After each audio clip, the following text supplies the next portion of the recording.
Дәл осындай күрделі фондағы суретті қалай кесемін десеңіз, онда бұл видео сіздерге арналған.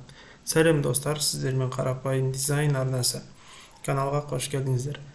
Біз бүгін дәл осындай күрделі фондағы суреттің кесудің қарапайым жолын көретін боламыз. Естеріңізде болса, алдыңғы видеода суреттегі объекті белгілеудің 4 жолын көрсетіп өткен болатынмын. Көрмесеңіздер, видеоның оң жақ бөлігінде сізге ссылка шығады, кіріп міндетті түрде көріп алыңыздар. Ал біз болса бастаймыз. Неге достар, осындай фотодағы мына баланы кесудің қазір сізге қарапайым жолын көрсететін боламын. Ол үшін өткенде көрсеткен құралдармен белгілеп алсаңыздар болады. Бірақ бізде Photoshop'тың кейінгі үлгісі 22-23 жылғы Photoshop'та бауырым, сен бүйтіп белгілеп уақытыңды кетірме, мен саған өзім жасаймын дейді. Ол қалай? Осы инструмент таңдағаннан кейін Select Subject, яғни объект дегенді бассаң болды. Photoshop бізге өзі керекті объектіні белгілеп береді.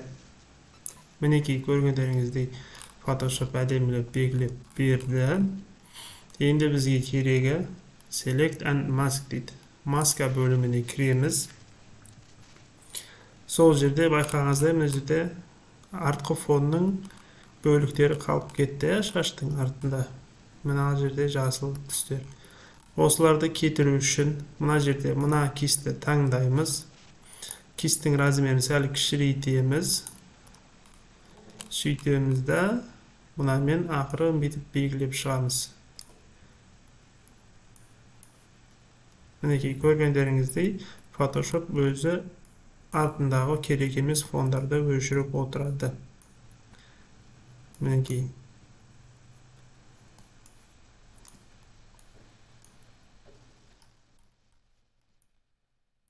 Дәл осылай артында көрініп тұрған жерлерді жүріп өтесіздер. Кистпен кішірейтетін жерін кішірейтіп, ақырын ғана аккуратно мінекейіңіз. Photoshop әдемілеп кесіп берді. Бұл бір окейді басамыз. Енді мына жерден масканы басамыз. Артық фонды өшіреміз. Мінекей көрдіңіздер ме? Көргендеріңіздей Photoshop бәрін әдемі қылып кесіп берді. Бұл бір қарағанда, иә? Енді қараңыздар. Біз астына түсіп, егер артына түс беретін болсақ, онша емес кесілген байқаймыз, иә? Бұны қалай істейміз? Мына жерде артық нәрселер көп кіріп кеткен. Оны біз аламыз да маска слойын таңдап, альтты басып тұрып, мышканың сол жағын басамыз. Сол кезде бізге бұлай шығарып береді. Енді бізге мына бір көріп тұрғандағызда, мына жерде артық түстер кіріп кеткен, сәл тұман сияқты көп, соларды өшіру керек болады, кішкене четкий қылып. Ол үшін біз құралдар бөлімінен кисті таңдаймыз. Кисті таңдадық. И мына жерде режим наложениеде overlay. Соны таңдаймыз, перекликтен. Сонымен ақырын ғана бүйтіп сүртіп өтеміз.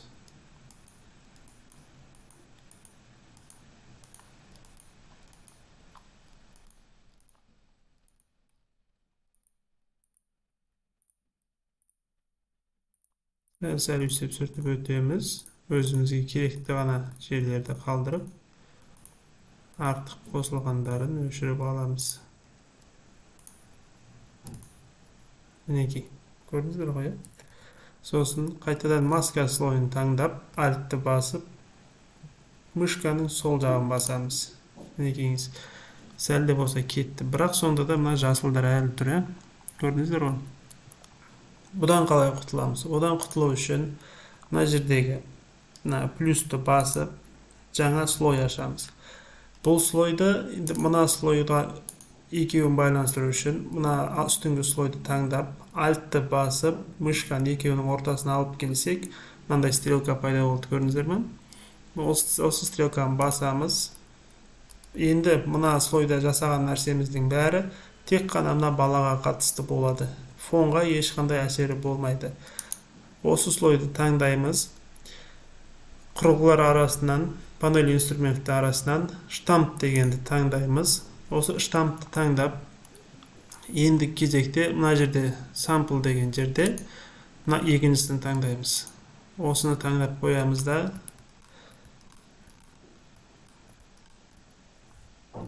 суретімізді сәл үлкейтіп алайық. Сөйтіп штампты таңдап, мына жерде екіншісін таңдадық. Енді альтты басу арқылы мына жердегі шаштарды таңдаймыз да мына жерге бүйтіп ақырын көшіреміз. Шашты таңдап бүйтіп көшіріп шығамыз.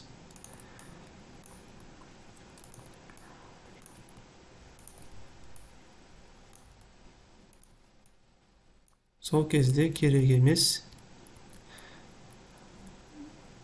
түстерді осы шаштармен жауып тастаймыз.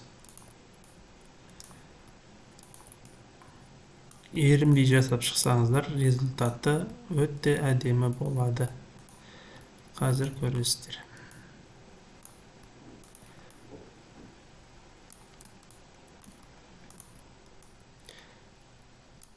Қай бөлікті жасайсыздар, сол бөлікке жақын жердің шашын таңдайсыздар. Жоқ, бәрі біркелкі болу үшін, шынайылыққа жанасу үшін. Егер мына жердегі сәл светлый болып тұрған жерде темный жерді таңдап қойсаңыздар, ол шынайылыққа жаныспай қалады.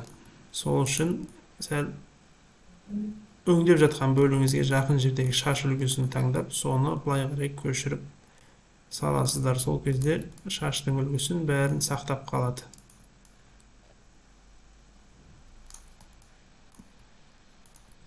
Осылай бәрін көшіріп шығасыздар.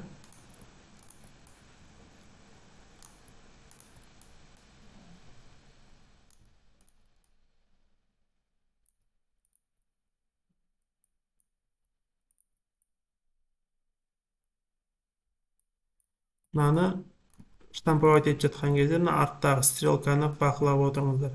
Былай қарай шығып кетпесін. Егер былай қарай шығып кетсе, мына артындағы стрелка, сол стрелка тиіп тұрған жердегі шаш үлгісін сіздерге көшіріп тастайды. Ол деген тағы да суретті құртып қою мүмкін. Ол ешқандай да қорқынышты не емес. Егер бір қате кеткен қимылыңыз болса, Ctrl-Z батырмасы арқылы артқа қайтаруға болады.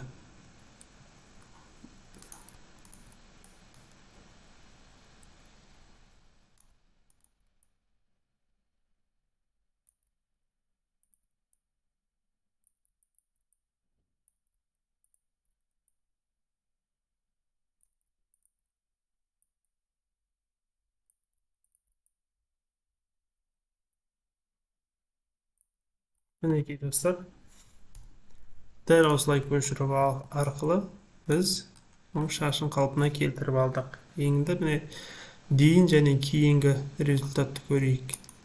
Мынау дейінгі результат, штампқа дейінгі, мынау штамптан кейінгі результат. Қалай сіздерге? Мына суретті өшіріп тастасақ болады. Мінекей, осындай күрделі фотоны кесудің қарапайым жолы осындай болмақ. Дәл осындай әдіспен кез келген шашты кесуге болады. Қарапайым әдісі. Мінекей достар, біздің суретіміз дайын. Ал сіздер видеоға қолдау көрсетіп, лайк басып, каналға тіркеліп кетуді ұмытпаңыздар. Комментарийға өз ойларыңызды жазып, және қандай да бір түсінбеген, фотошопта түсінбеген жерлеріңіз болса, комментарийға жаза кеттіңіздер.